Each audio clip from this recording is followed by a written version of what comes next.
Good morning बच्चों, मैं Santosh Kumar physics यारा पर अपनी नई क्लास के साथ फिर आपके सामने हाजिर हूँ।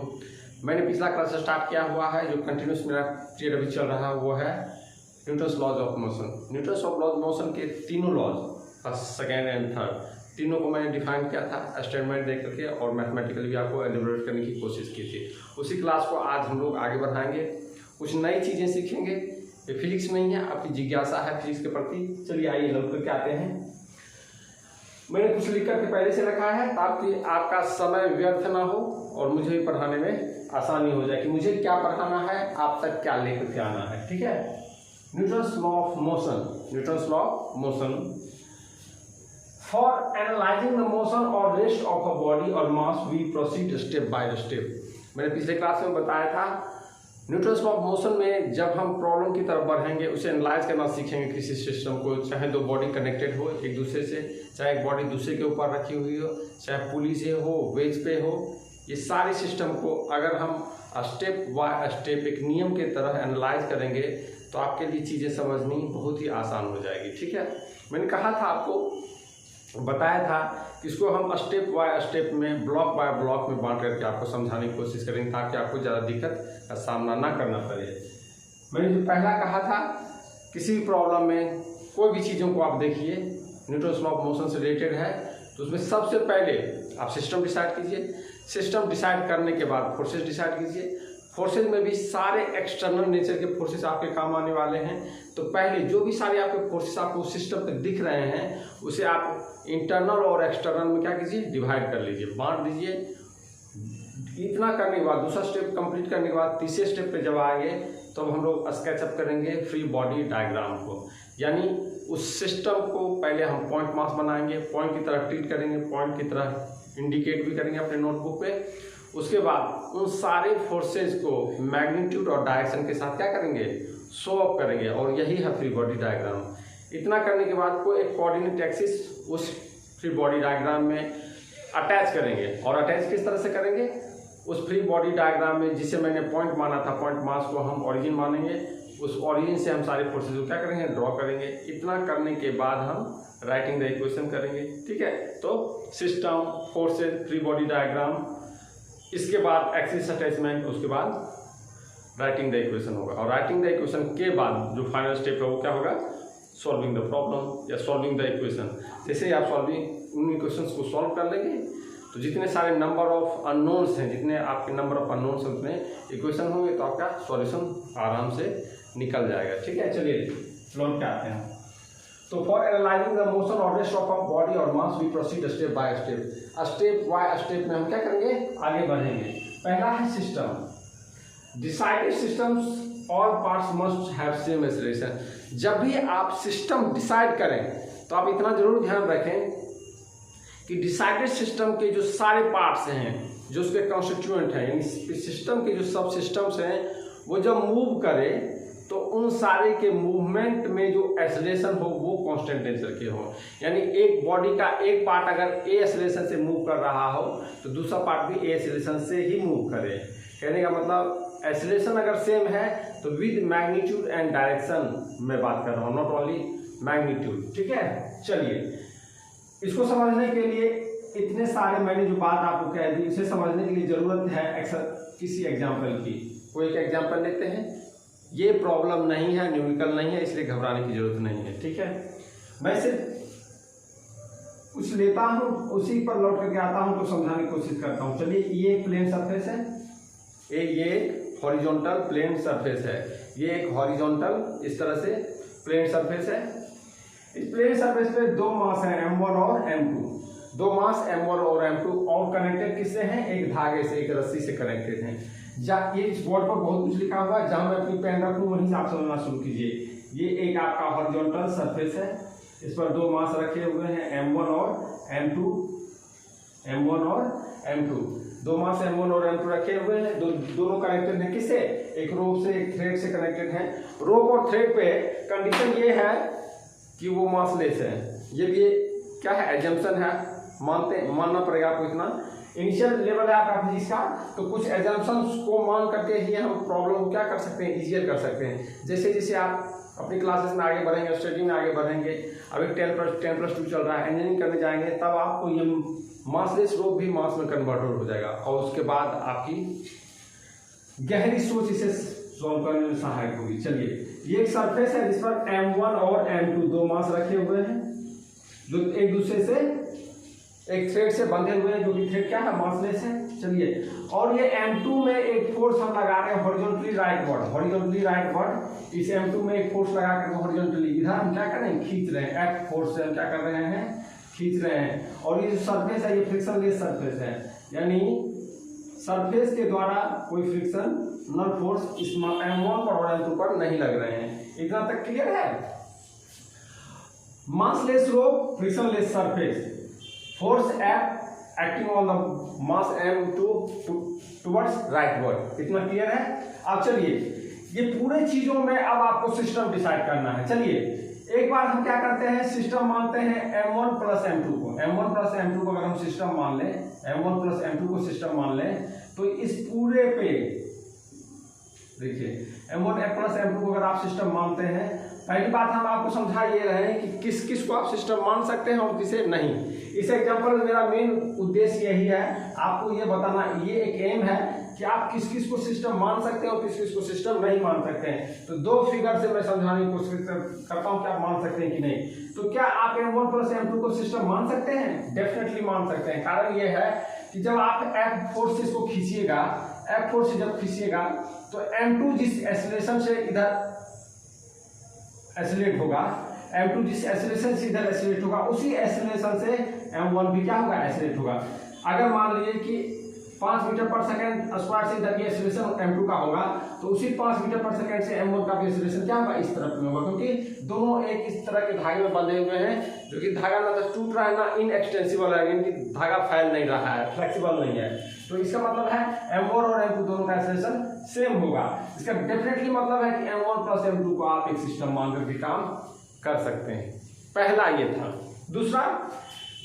दूसरा क्या आप M1 को अकेले सिस्टम मान सकते हैं? हाँ, डेफिनेटली, क्योंकि जैसे ही आप M1 को सिस्टम मानिएगा, इस बॉडी को अगर आप सिस्टम मानिएगा तो इस पर लगने वाला फोर्स क्या होगा, टेंशन इधर होगा, M1G डाउनवर्ड होगा और नॉर्मल फोर्स ऊपर होगा। ये भी आप मान सकते हैं। सिस्टम M2 में चलिए, क्या हम मास M2 को एक सिस्टम मान सकते हैं? वो भी मान सकते हैं। क्यों?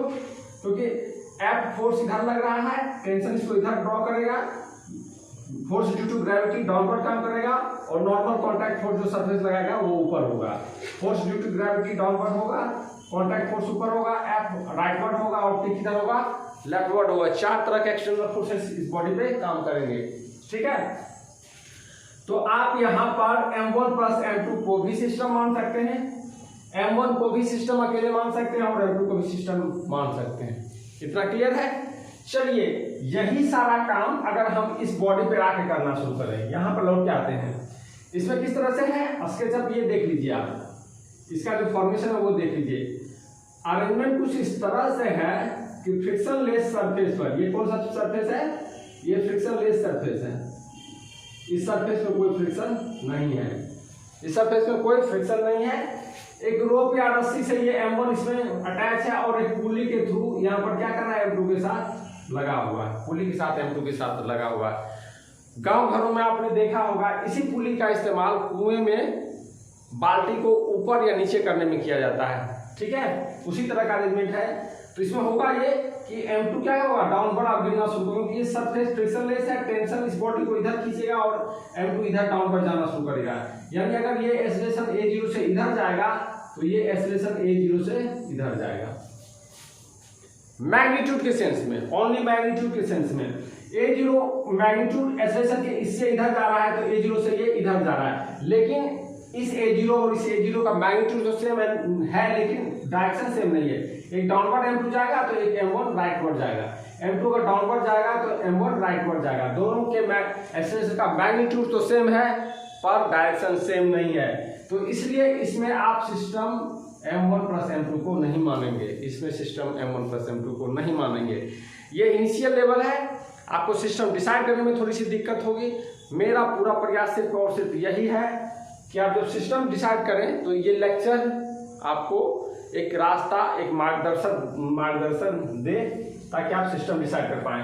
तो आप इस जगह पर सिस्टम को M1 प्लस M2 नहीं मानेंगे, यानी पूरे को लेकर के हम काम नहीं करेंगे। क्यों नहीं करेंगे उसको और हम ज़्यादा एक्सप्लेन करके बताएंगे। चलिए दूसरे में चलते हैं। हम M1 को सिस्टम माने, डेफिनेटली आप अकेले M1 को एक सिस्टम मान लीजिए, ये संभव है। क्यों? क्योंकि टेंशन फोर्स इधर, M1G downward, contact normal force upward, 3 तरह के फोर्सेस इस M1 पर भी लगेंगे। ठीक है, इसमें आइए तो इसको आप मान सकते हैं सिस्टम। M2 में आइए, इसे भी आप सिस्टम मान सकते हैं। एक फोर्स M2G डाउनवर्ड काम करेगा, डाउनवर्ड M2G काम करेगा, T ऊपर काम करेगा और ये एक सिस्टम की तरफ पर ट्रीट करेगा। पर M1 प्लस M2 दोनों मिलकर के एक सिस्टम इसमें नहीं बनेंगे। आप दोनों का बेसिक डिफरेंस समझ गए होंगे। मेरे कहने का मतलब यही है। मेरा पूरा प्रयास सिर्फ ये है कि सिस्टम किस तरह से डिसाइड करें ताकि आप किसी तरह की कॉम्प्लेक्सिटी में फंस न जाएं। ठीक है, तो मेरा प्रयास इस दोनों डायग्राम से समझाने का यही था। चलिए आगे बढ़ते हैं। एक स्टार रिकमेंड किया है, your chosen system will categorise the forces into external और इंटरनल।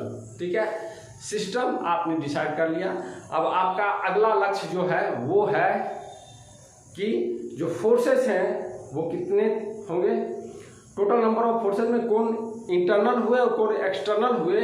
ये सिर्फ और सिर्फ इसी पर डिपेंड करता है कि आपने सिस्टम क्या माना था, आपने किस चीज़ को कंसीडर किया था, किसके मोशन या रेस्ट को आप एनालाइज करना चाह रहे थे, वही तो आपका सिस्टम है। ठीक है, चलिए इसमें भी एक फिगर की रेट पर ड्रॉ किया हुआ है आपके इस साइड में, और अरेंजमेंट कुछ इस तरह से है कि ये सीलिंग है, कुछ ये क्या है, सीलिंग है, छत है।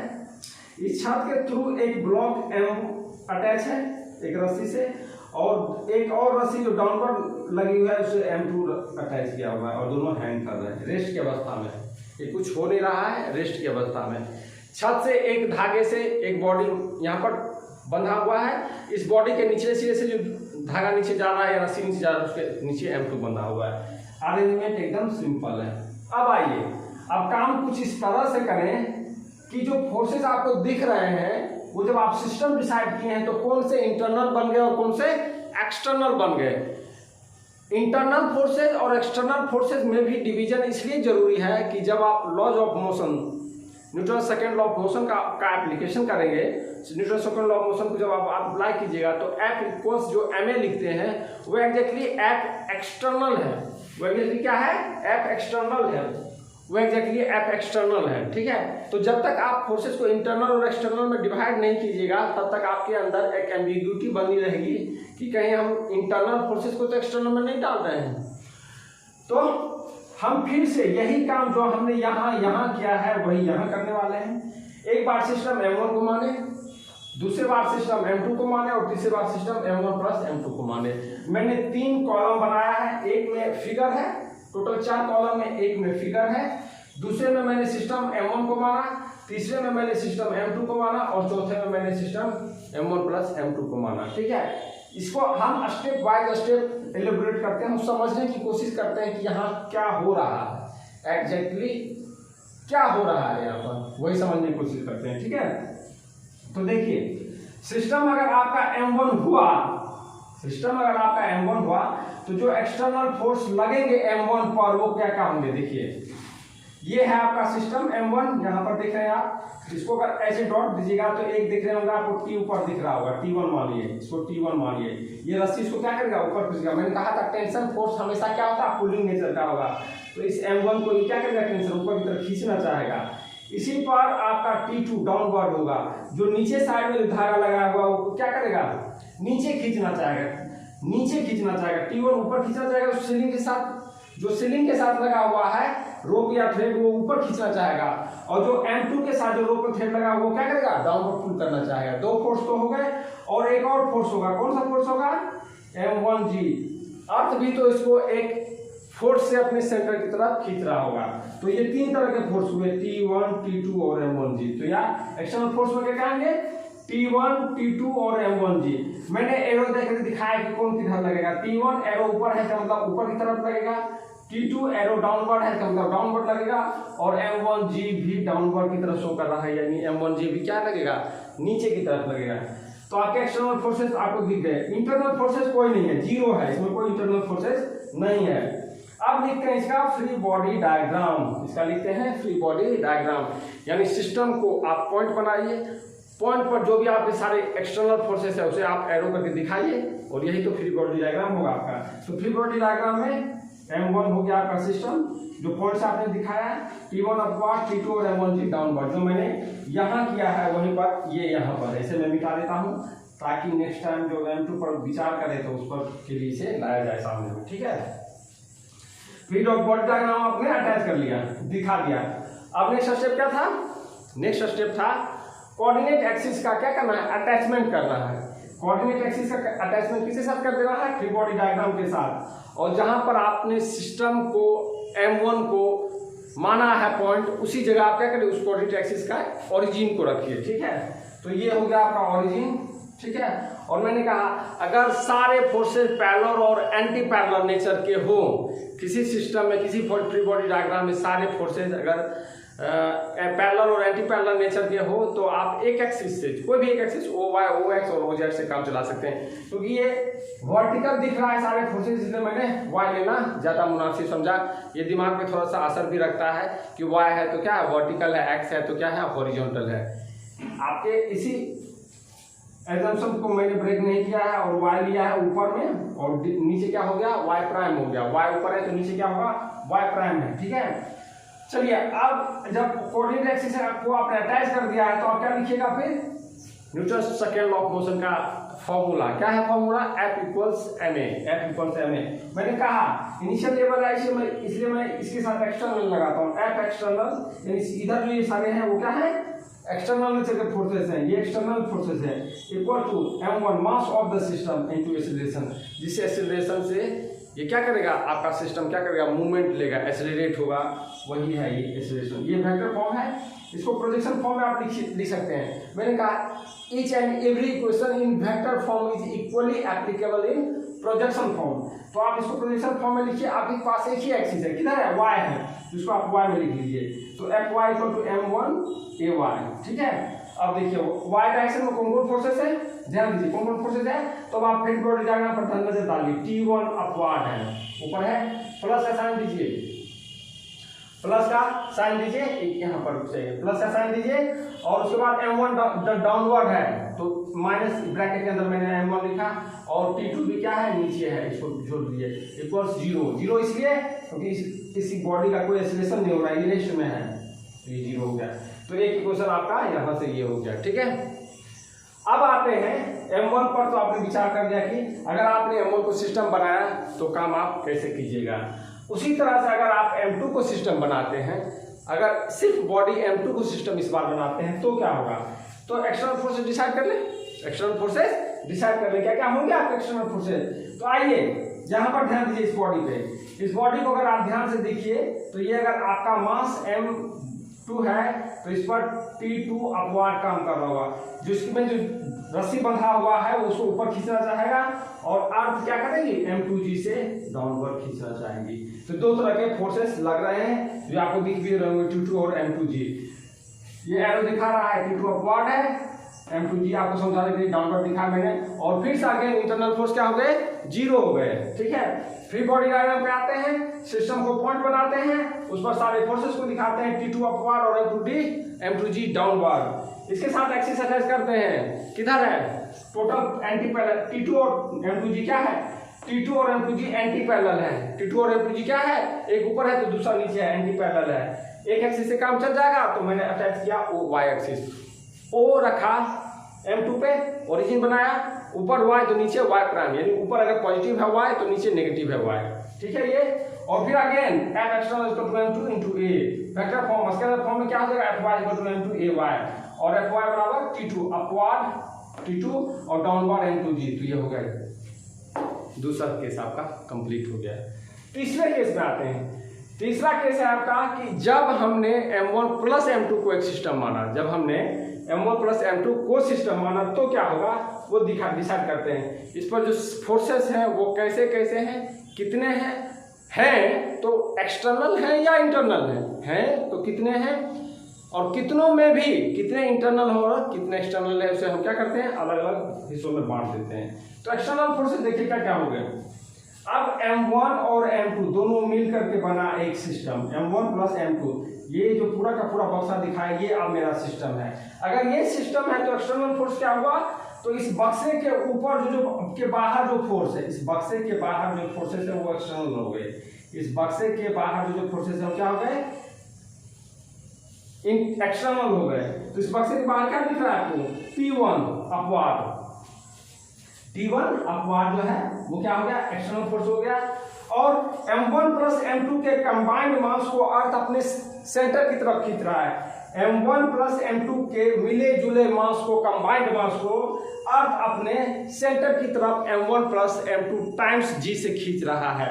यानी ये और ये T1 ऊपर, M1 plus M2 G downward, ये दोनों क्या हो गए, एक्सटर्नल फोर्सेज। इस कॉलम में एक इंटरनल फोर्स है और वो इंटरनल फोर्स क्या हुआ, इस डब्बे के अंदर जो काम कर रहा है फोर्स, देखिए इस डब्बे में कौन सा फोर्स काम रहा है, T2। M1 प्लस M2 के बीच में जो फोर्स लगा है T2 का वो काम कर रहा है, तो T2 हो गया। तो दो हो गए एक्सटर्नल फोर्सेज और वन हुए इंटरनल फोर्सेज। ठीक है, इतना समझ गए। इसका फिर डॉट डायग्राम किस तरफ होगा, तो M1 प्लस M2 को आप पॉइंट बनाइए, उस पर जो सारे फोर्सेस लग रहे हैं विद मैग्नीट्यूड एंड डायरेक्शन आप उसे सॉल्व कीजिए, तब आपको ये दोनों फोर्सेस कैसे लगेंगे, एंटी पैरेलल। T1 ऊपर है तो M1 plus M2 times G क्या है, डाउनवर्ड है, तो ये दोनों फोर्सेस एंटी पैरेलल हुए। ये दोनों फोर्सेस अगर एंटी पैरेलल हुए तब आप एक्सिस क्या अटैच कीजिएगा, OY एक्सिस अटैच करके आप काम चला सकते हैं। और फॉर्मूला जो लिखिएगा वो क्या होगा, F external equals M1 plus M2 times A। इसको अगर आप क्या बोलते हैं प्रोजेक्शन या स्केलर फॉर्म में लिखिएगा तो Fy equal to M1 plus M2 times AY। और देख लीजिए अगर वैसा कीजिएगा तो T1 अपवार्ड और M1 minus M plus M2 times G downward होगा। ये और ये, ठीक है। और आपके पास कितने इक्वेशन है, एक इक्वेशन, दो इक्वेशन, तीन इक्वेशन। आप कोई भी दो इक्वेशन का इस्तेमाल करके T1 और T2 दोनों को निकाल सकते हैं। कोई भी इक्वेशन का आप इस्तेमाल करके T1 प्लस T2 को निकाल सकते हैं। जैसे देखिए इस इक्वेशन से लिखिएगा, अगर इसको आप सॉल्व करना चाहिएगा, ध्यान दीजिए, इस इक्वेशन को सॉल्व कीजिए तो क्या होगा, T2 इक्वल टू M2G, यानी T2 की वैल्यू कितनी हुई, M2G। और इस इक्वेशन का सहारा लीजिए तो क्या हो जाएगा, T1 equal to M1 plus M2 times G।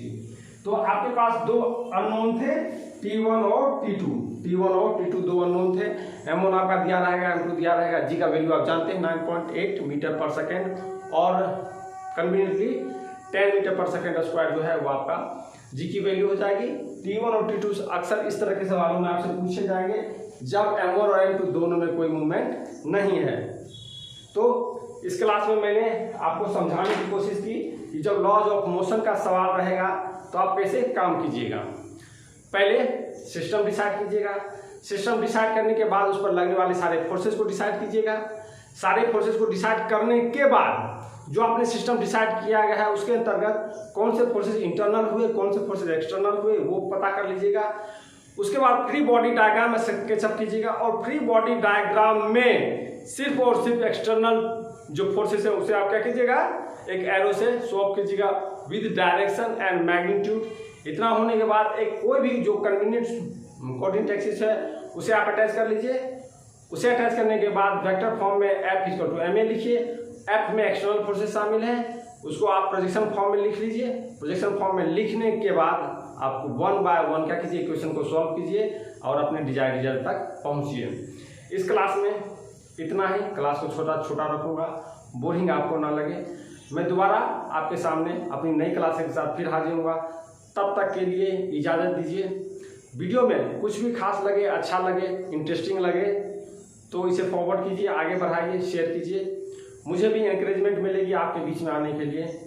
इतना ही आज के लिए। Thank you, thanks for watching the video.